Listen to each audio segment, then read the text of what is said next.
Haiti has collapsed into widespread violence. 80% of Haiti's capital, Port-au-Prince, is physically controlled by gangs. And a lot of those gangs have banded together behind a leader called Jimmy Cherizier, who goes by the name Barbecue. Gangs have been fighting the overwhelmed Haitian National Police in an effort to depose Prime Minister Ariel Henry. They've been burning police and government buildings, shutting down ports and the international airport, as well as committing terrible violence against Haitian civilians. This Haitian woman tells a journalist that she has nothing to eat and has been forced out into the street. When a reporter asks her why she's on the street, she says, "I'm running away from bullets. The criminals forced me out of my home." According to the UN, some 36,000 people have fled their homes inside Haiti, while close to 1,200 have been killed and nearly 700 injured since the start of this year. Finally, on Sunday, a group of international diplomats gathered in Jamaica to discuss what could be done to help Haiti. And then on Monday, Haitian Prime Minister Henry announced that he would resign after a transition council was set up. Haïti besoin la paix. Haïti besoin stabilité. He also said in his message that Haiti needs peace, stability, sustainable development, and to rebuild its democratic institutions. Meanwhile, Kenya has been asked to send in some of its police as part of a UN-sanctioned support mission that Canada is also a part of. But there's no clear sign when that might happen. So today, our guest is Haitian political scientist Chalmers Larose. He's a lecturer at the University of Quebec at Montreal and Royal Military College of Canada. He's going to unpack the security problems facing Haiti, what can be done about them, and whether international effort could help. I'm Menaka Raman-Wilms, and this is The Decibel from the Globe and Mail.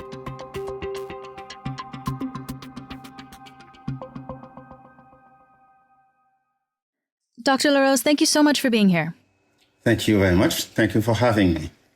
So we're talking on Wednesday morning, and this situation is in flux in Haiti at this time. But to start, I want to broadly look at what's been happening. How do you understand what's been going on in Haiti?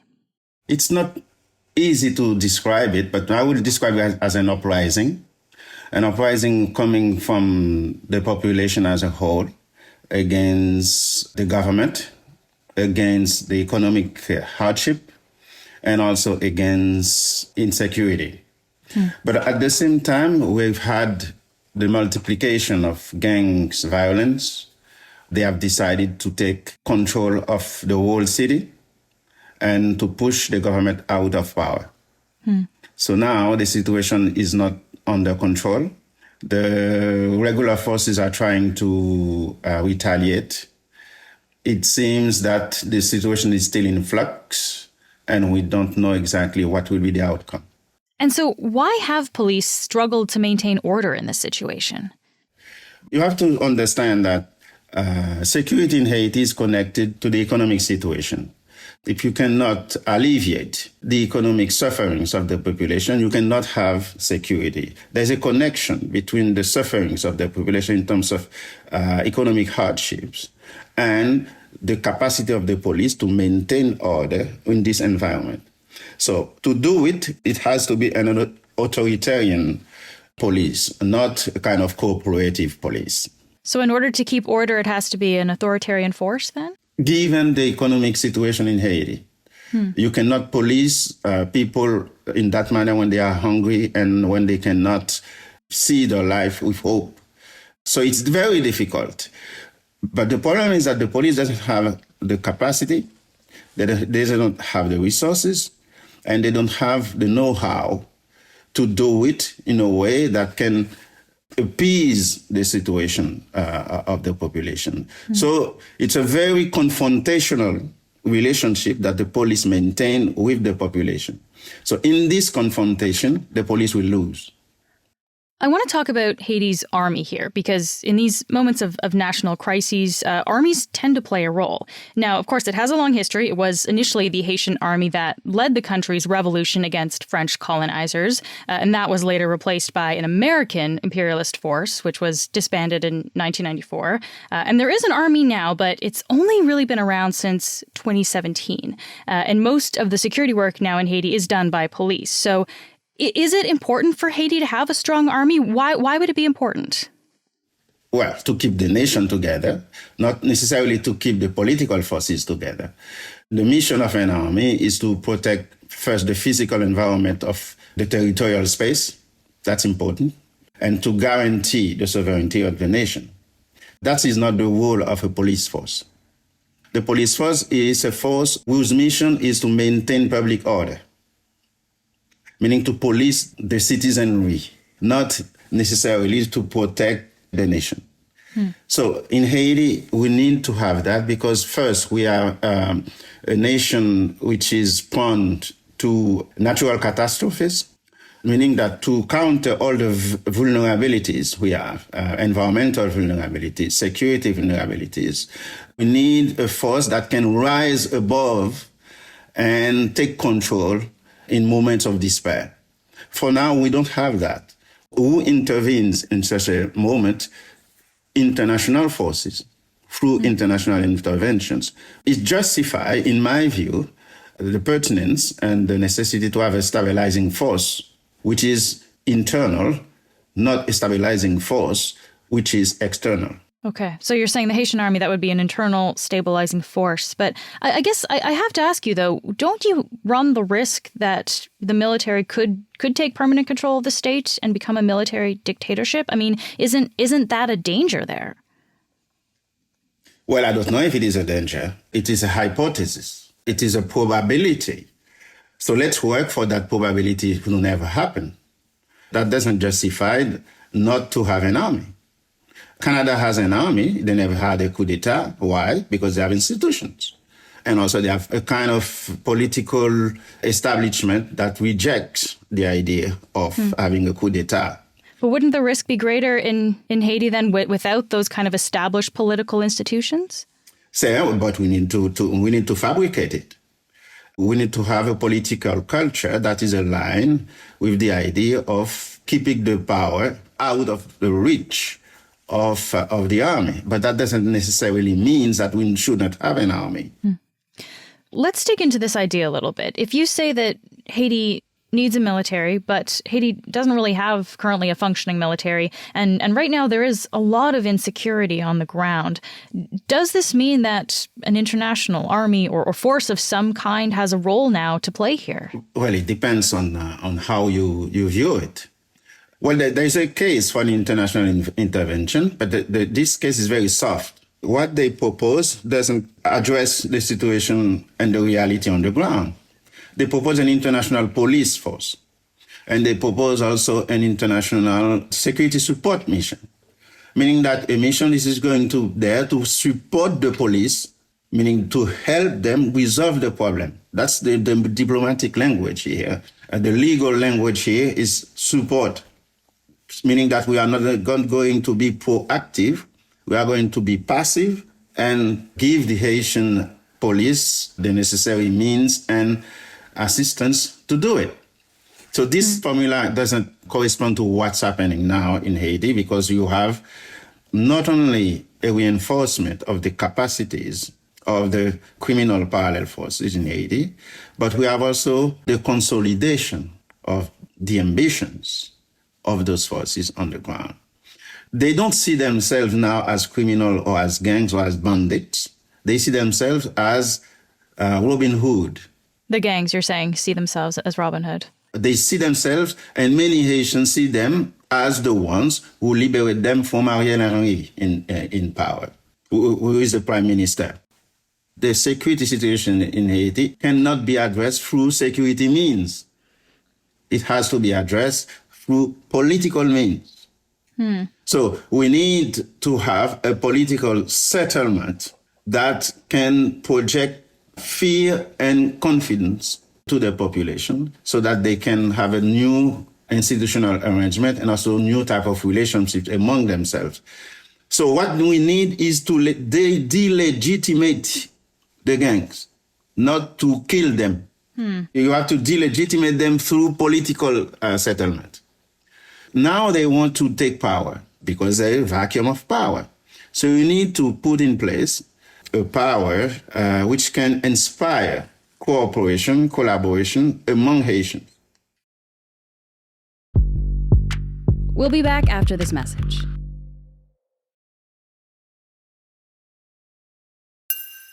So, Haitian Prime Minister Ariel Henry has said that he will resign once a transitional council and temporary replacement have been appointed. I guess, what are your thoughts generally on that, Dr. Larose? Well, it's not clear. For example, there is a council of government that they propose. This council of government who is supposed to take over the political leadership in Haiti. But at the same time, these are 7 people, which makes it very hard for decision-making, which is a recipe also for discord and disagreement. So do you think this is not being set up for success then? It is not. I don't know if it is intentional or it is accidental. So what would be a better solution then? Well, what would be a better solution is to have a clarity as far as the leadership is concerned. People need to know exactly who is governing Haiti, who is taking decisions, and who is taking responsibility also for the decisions. If you want a president in Haiti, choose a president. And if you want a prime minister in Haiti to take control, choose a prime minister and back him up with resources and political power. Are you referring to then like elections in Haiti? There haven't been elections in Haiti since 2017. No, as a transitional stage, because we are in a transitional stage. We are not talking about elections. It's not on the horizon. But of course, the wish to have election is there, but it's not a question of wanting to do something. It's a question of whether there is a political environment that consolidates this idea. For now, the political environment doesn't do that. From your perspective, Dr. Larose, what is the next step here? Like, what is the next thing that needs to happen in order to increase stability in Haiti? You need to empower the security forces in Haiti. You have to resort to a kind of mobilization program for the army and for the police, meaning that you need a mobilization of more or less 2,000 or 3,000 members of the armed forces in order to represent a counter force. You need to have numbers on the ground. So 5,000 people, that can be done in 1 year. So you need to have it.